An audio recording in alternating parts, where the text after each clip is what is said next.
நல்லா இருந்ததா? அது ஏஐ. இது ஒரு அவேர்னஸ் வீடியோ. தயவு செஞ்சு ஃபுல்லா பாருங்க. இல்லனா நீங்க நிறைய அமௌண்ட்டை லூஸ் பண்ண வேண்டியது இருக்கும். ரீசெண்டா இன்ஸ்டாகிராம்ல இந்த ஏஐ இன்ஃப்ளூயன்சர்ஸ் அதிகமா வளம் வந்தாங்க.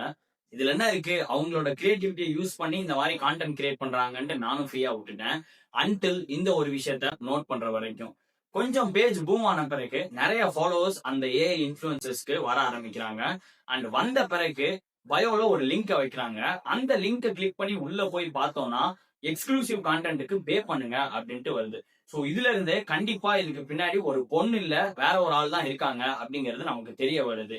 ஏன் அப்படி சொல்றேன்னா, கேவலம் பணத்துக்காக ஒரு உமன் ஏஐ மாடலை ஜென்ரேட் பண்ணி அதை செக்ஷுவலைஸ் பண்ணி இந்த மாதிரி கான்டென்ட்டை சேல் பண்ணிக்கிட்டு இருக்கான். இதுல இன்னொரு கூத்து என்னன்னா, இந்த ஸ்டெப் பை ஸ்டெப்பா எப்படி பண்ணணும், அதுக்கான ப்ளூ பிரிண்ட் உங்களுக்கு வேணும்னா பிரிண்ட்னு கமெண்ட் பண்ணுங்க, நானே உங்களுக்கு டிஎம் பண்றேன் அப்படின்ட்டு இன்னொரு கூட்டம் ரீல்ஸ் போட்டுட்டு இருக்கு. அண்ட் எனக்கு ரொம்ப வருத்தமான விஷயம் என்னன்னா, அந்த ஏஐ ஜென்ரேட்டர் கான்டென்ட்டை பார்த்து இது ஏஐ தான் அப்படின்ட்டு இங்க யாராலையுமே ரெகக்னைஸ் பண்ண முடியல.